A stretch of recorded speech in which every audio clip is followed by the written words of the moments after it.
Sir Shri द्वारा विशेष संदेश, your path to profound transformation. आप सबको शुभेच्छा। Heavy thoughts. प्राकृतिक जीवन की अंतर्गूंज क्या है? इकोलॉजी यानी प्राकृतिक जीवन। आज लोग ये भूलते जा रहे हैं, तो उसका असर प्रकृति पर होते हुए दिख रहा है। ग्लोबल वार्मिंग जैसी समस्याएं हो, या आज पेड़ कटने की वजह से मौसम में जो असंतुलित पहलू आ चुका है, उस वजह से तो लोग नेचर को समझना भूल गए, तो उसको काटना शुरू कर दिया। नेचर को वे काटते जा रहे। एक इंसान डर की वजह से काट रहा है। मेरा भविष्य क्या होगा, मुझे पैसे नहीं मिलेंगे, मेरी सुरक्षा, मेरे परिवार की सुरक्षा, तो उस डर की वजह से पेड़ कट रहा है। और उसको पता नहीं है कि मेरे डर का इलाज इन्हीं पौधों में है, इन्हीं फूलों में है। कितनी आश्चर्य की बात है कि जिस चीज़ को काटा जा रहा है डर लालच की वजह से, या और किसी मन के विकार की वजह से, द्वेष नफरत की वजह से, दूसरों से कंपटीशन करने की वजह से, जिस भी मनोविकार की वजह से ये चीज़ें काटी जा रही है, उन्हीं में ही उनका इलाज है। ये आश्चर्य की बात है। पुराने लोग ये जानते थे। उन्होंने ढूंढ निकाला कि जंगल में किसी इलाके में कोई सांप रहता है, किसी टाइप का सांप रहता है, वो जब काट लेता है तो उसके जहर का इलाज उसी इलाके में पैदा होने वाले पौधों में है, फूलों में है। देखो प्रकृति की महानता कि जो रोग जहाँ होता है वहीं उसका इलाज भी दे दिया गया। यानी इंसान को समस्या भी दी गई है तो उसका इलाज भी दे दिया गया है। मगर इंसान जब अज्ञान में भूल जाता है तो सामने रखा हुआ इलाज भी देख नहीं पाता, और उल्टा अज्ञान में उन दवाओं को नष्ट कर रहा है, खत्म कर रहा है। इकोलॉजी, इको का क्या अर्थ था? अर्थ ही यही था, स्टडी ऑफ हाउस, घर का अभ्यास। जहां पृथ्वी जो है आपका घर है, आप विश्ववासी हैं, तो आपका घर है और घर में एक टेम्पल है। घर में एक छोटा मंदिर होता है ना, तो आपका शरीर वो मंदिर है। आप उस मंदिर के पुजारी, जो रियल आप। जब ये सब बातें समझोगे तो भक्ति बढ़ती है। ये बातें समझने के बाद आप अपने घर का ख्याल रखने लगते हो। क्या समझ में आया कि पृथ्वी आपका घर है। जैसे सुबह आप नहाते हो पानी से, तो शरीर को नहला रहे हो, तो इस शरीर का ही विस्तार पृथ्वी है। आपके शरीर का ही विस्तार पृथ्वी है। पृथ्वी को नहलाने के लिए पानी की बचत करो, वरना ये नष्ट होते जा रहा है। लोगों को जब इको थिंकिंग, ग्रीन थिंकिंग बंद हो जाती है तो वे पर्यावरण का नुकसान करने लगते हैं। धरती को नहलाने के लिए जो पानी की आवश्यकता है उसको नष्ट करते जाते हैं। पर्सन नल खोलता है, पानी बह रहा है, वो साबुन लगा रहा है, वो शेविंग के लिए लगा रहा है, क्रीम लगा रहा है। इतने समय अगर पानी बह रहा है तो वो जिम्मेदारी समझ नहीं पा रहा। यानी उसे ये पता ही नहीं है कि मैं अनजाने में गलती कर रहा हूँ। यानी ये जिम्मेदारी में नहीं समझ पा रहा। यानी मेरी हर क्रिया का इम्पैक्ट, असर पृथ्वी पर है। आप जो भी कर रहे हो उसका असर पृथ्वी पर। आप कहोगे कहाँ, मेरे इतने पानी बहा देने से क्या फर्क पड़ने वाला है। सभी यही सोचते रहे और आज ये स्थिति आई है। सभी जब सोचेंगे कि ये मेरी जिम्मेदारी, और असर होता है, दिखता नहीं है, अनसीन है। तो अनसीन में हम देख पाएं।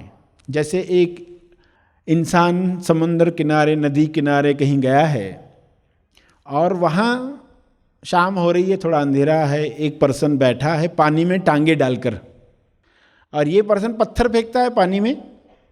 उस पत्थर के प्रहार से पानी में जो लहर उठी, उस लहर में एक बिच्छू उस इंसान के टांग पर पहुंच गया जो पानी में टांगे डालकर बैठा था। बिच्छू ने काट लिया। उस पर्सन को डॉक्टर के पास ले जाया गया। डॉक्टर ने इंजेक्शन तैयार की, कंपाउंडर ने जो बॉटल दी उसने ठीक से लेबल लगाया नहीं था, गलत दवा दे दी, गलत इंजेक्शन लग गई और वो पेशेंट मर गया। आपसे कोई पूछेगा कि कौन जिम्मेदार उस मृत्यु का? वो पर्सन जो टांगे डालकर ऐसे समय पर बैठा था, या जिसने पत्थर फेंका, या उस डॉक्टर का, या उस कंपाउंडर का? कौन फॉल्टी है? सभी के कर्मों का इम्पैक्ट, असर हो रहा है। जिसने पत्थर फेंका उसको तो ख्वाब ख्याल में भी नहीं पता होगा कि मेरे पत्थर फेंकने से क्या हुआ, मगर असर तो हुआ, असर हुआ। तो हम जो भी क्रियाएं कर रहे हैं, कोई चीज फेंक रहे हैं कचरे के डब्बे में, वह चीज क्या थी, उस पर क्या हो सकता था, कहाँ पर अननेसेसरी खर्चा किया गया, कौन सी चीज़ें खरीदी गई जो जानवरों को मारकर बनाई गई, शो पीसेस बनाए गए, चमड़े की वस्तुएं बनाई गई, हमने क्या किया, उसका असर क्या हुआ। आपने एक कुर्सी बनाई, एक ऐसा पेड़ काटकर जो 40 साल लगाता है बड़ा होने में, और एक चेयर बनाई जो 40 दिन में बड़ा होता है, बाम्बू ट्री से, जूट के लकड़ी से आपने बनाया। 40 साल वाला पेड़ काट लिया गया, उसका इम्पैक्ट क्या होगा? कम से कम हम थोड़ी सी विचारधारा के साथ छोटे छोटे प्रयोग करें कि क्या बचत हो सकती है, हमारे कौन से एक्ट से एनर्जी की बचत हो सकती है, शक्ति की। लाइट चालू है, फैन चालू है, अगर हम सुबह उठते ही वो सब चीज़ें बंद कर दे जो रात को ऑन की थी, एक छोटी सी अवेयरनेस, वरना इंसान सब तैयार होकर अंत में वो सब काम करता है, बत्तियां बुझाने का, कुछ जो अननेसेसरी चल रहा है रूम्स में। तो कितना छोटा सा कार्य है, मगर ये भी मदद कर रहा है। पृथ्वी के लिए कुछ छोटी छोटी सी चीज़ें भी की जाए, एनर्जी सेविंग, पेट्रोल की सेविंग की जा रही है। अगर कौन सी रफ्तार से पेट्रोल की खपत कम होने वाली है, छोटी सी बात। आप कहेंगे मैंने पैसे खर्च किए, ये किया, ऐसे क्या फ़र्क पड़ता है? मगर छोटी बातें असर कर सकती हैं जब हम सेंसिटिव होने लगते। ध्यान में हम सेंसिटिव होते हैं, ग्रहणशील होते हैं, हमें दिखाई देने लगता है, समझ में आने लगता है कि हम क्या करें और मिनिमम हम क्या कर सकते हैं।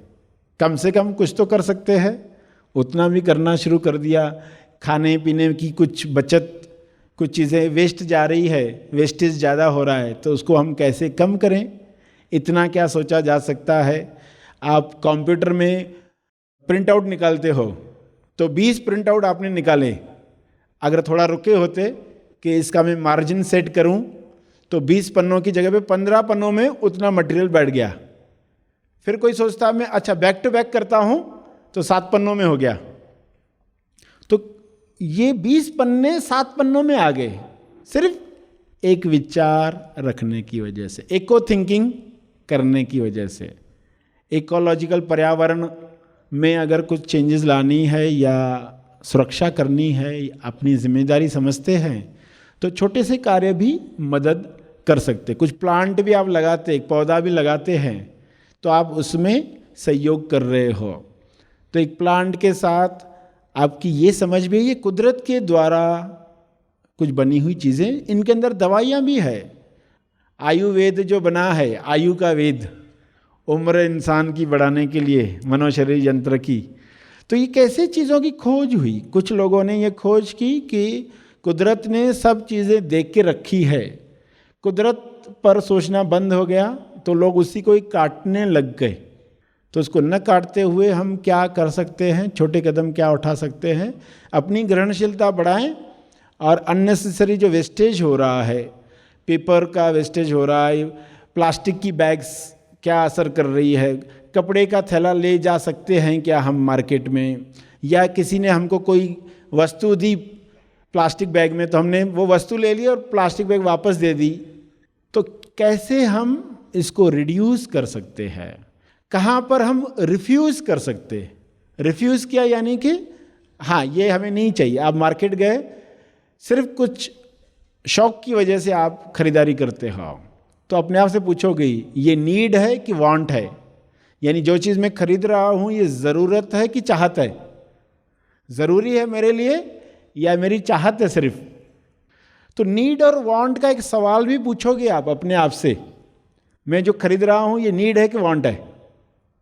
ज़रूरत है तो खरीदो, वांट है तो रुक सकते हो, कुछ समय रुको। थोड़ा सा अंतराल डालने के साथ फर्क आना शुरू हो जाएगा, क्योंकि हम जिस चीज़ की डिमांड करते हैं वो सप्लाई होती है।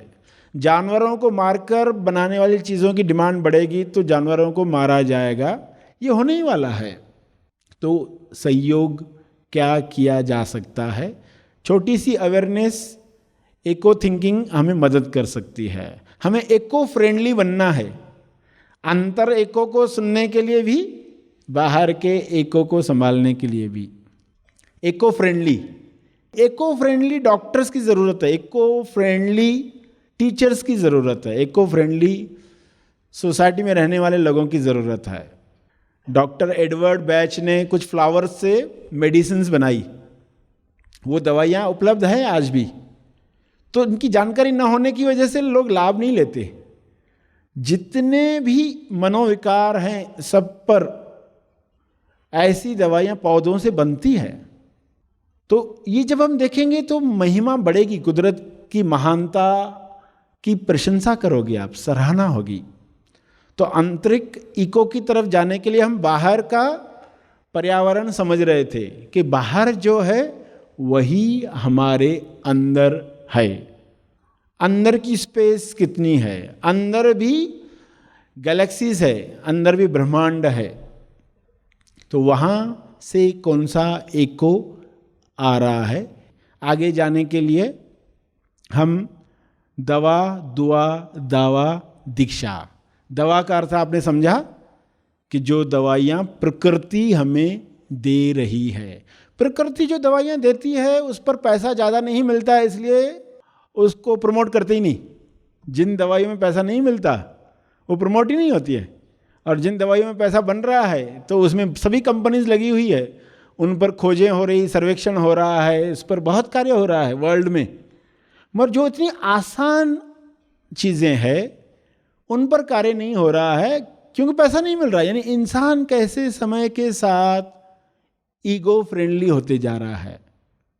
तो पेशेंट को भी नॉलेज बढ़ाना है, सिर्फ डॉक्टर्स ही नहीं, पेशेंट्स भी नॉलेज बढ़ाएं ताकि वो पूछ तो पाएं, डॉक्टर से बात तो कर पाएं कि क्या ऐसी चीज़ें उपलब्ध है, कहाँ मिल सकती है। वो कुछ पुस्तक तो पढ़ पाए, जानकारी तो ले पाए कि ऐसी चीज़ें हैं। तो दवा का भी उपयोग हो, दुआ का भी, यानी प्रार्थना जो आपको बताई, मुझे सुलझन का आनंद चाहिए, हर चीज़ स्मूथ आए मेरे जीवन में। पास्ट में जो भी हुआ अज्ञान की वजह से, मगर आज तो ज्ञान मिला है, हम सही प्रार्थना करेंगे। दवा, दुआ, दावा। दावा यानी जब हम दावा करते हैं हमारे अंदर वह शक्ति है जो सभी बीमारियों को ठीक कर सकती है, सभी पैटर्न्स को ठीक कर सकती है, अज्ञान को मिटा सकती है। ये दावा, जब आप दावा करते हो अपने अंतर मन को कहते हो तुम्हारे अंदर शक्ति है, तुम इस बीमारी को ठीक कर दो, इस अज्ञान को ठीक कर दो, इस पैटर्न को मिटा दो, तुम ये कर सकते हो और करना शुरू करो। और उसके लिए धन्यवाद देते हो जब आप दावा करना सीखते हो। आगे इस पर और मार्गदर्शन आपको मिलेगा, मगर आज इतना तो समझो कि इंसान अपना दावा करना भूल चुका है।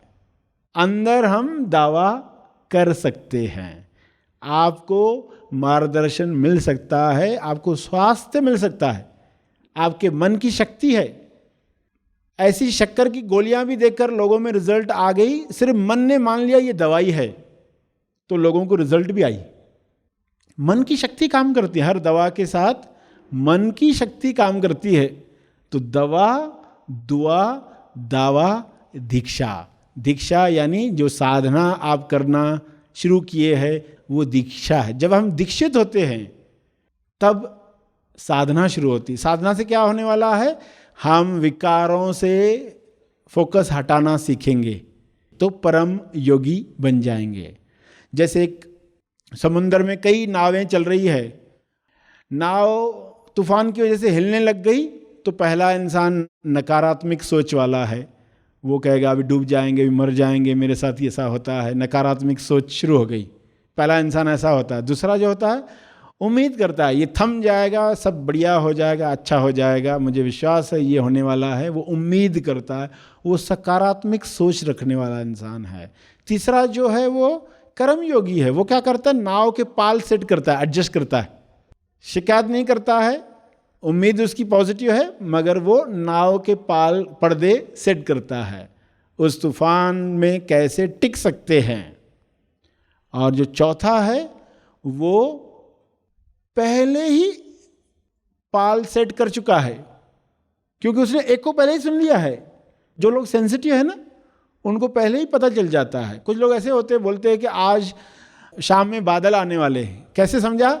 शरीर में कुछ बदलाहट होती है तो उनको पता चलता है कि मौसम ऐसा बदलने वाला, मेरा शरीर मुझे बता रहा है, एको आ रहा है। तो चौथा जो है परम योगी है, उसको पहले ही पता चल चुका है, एको पहले ही सुन चुका है। तो देखोगे 4 तरह के लोग, पहला मर जाता है, दूसरा बच जाता है, तीसरा पहुंच जाता है और चौथा पहुंचाता है। वो कई लोगों को पहुंचाने का निमित्त बनता है। तो फिर परम योगी बनने के लिए हम सभी एक को सुन पाएं। दूसरों को मदद करने के लिए तो ये बातें ज़रूर सीखो।